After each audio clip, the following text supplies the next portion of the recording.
I love to read. Books have been my friend ever since I was a young boy. Those Hardy Boys mysteries must have planted a seed. And it probably helps explain my fascination today with studying why people read.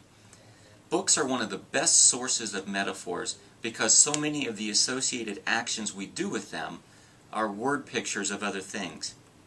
My life is an open book. I'm starting a new chapter. Turn the page. The ink never dries. A real page turner. You can't tell a book by its cover. If anything, books are the perfect metaphor of change. Now there's a word that can raise hackles. We are adrift on the sea of change, and yet our very human nature seeks to find a rock to which we can cling, a place we know isn't moving, a place where the ink has dried, because it offers comfort and security and peace of mind. Most of us resist change when it is foisted upon us. It can be unsettling. It's kind of like someone rearranged all the furniture while we were asleep, and then we try to stumble through the room with the lights off. Marketing is all about change. It simultaneously tries to cause change while at the same time trying to see it coming. Marketers want us to try their product or service, adopt their brand, do things differently. But marketers also need to respond to change around them, or else they will wind up like the person who refused to buy the cell phone the marketer was offering.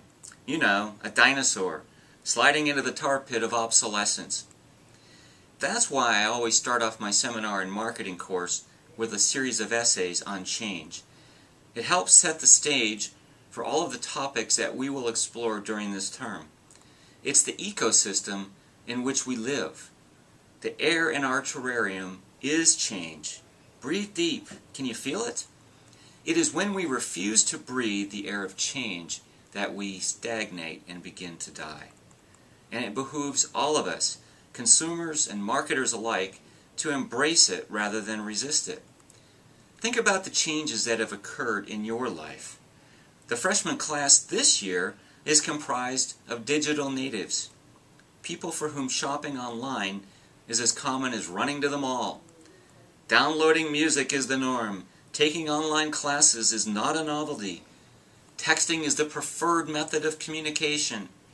And even DVRs are becoming passé because there's Hulu. If anything, the rate of change is changing, getting ever faster.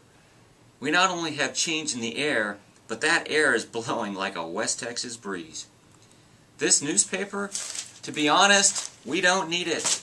I even read most of it online 3 hours before it's delivered to my house. It's just that the old school in me is having a hard time shedding this vestige of the past. And this book, in the last year, I began embracing ebooks, and today I buy about 75% of my books in Kindle format and read it right here. I gave up on DVDs about a year ago. 3 years ago, I gave up CDs. Okay, I did purchase one CD since then, the re-release of the Rolling Stones' Exile on Main Street. Yeah, it kind of rocks.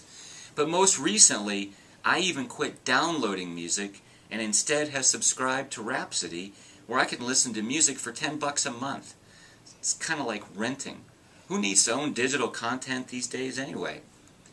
Which means if you've been paying attention, that there's an emerging marketing opportunity here. Archival book reading. If I can summon my Nickelback playlist on Rhapsody anytime I want, watch TV on Hulu, stream movies on Netflix, then why can't I access a digital library of books? I would never need to actually own the book, paper or digital, because I could access it whenever I wanted it. Amazon, are you listening? That's what this course is really about. Change. How to see it, how to react to it, and how to profit from it. The marketing parts are mere screwdrivers, wrenches, and pliers in the toolbox of commerce.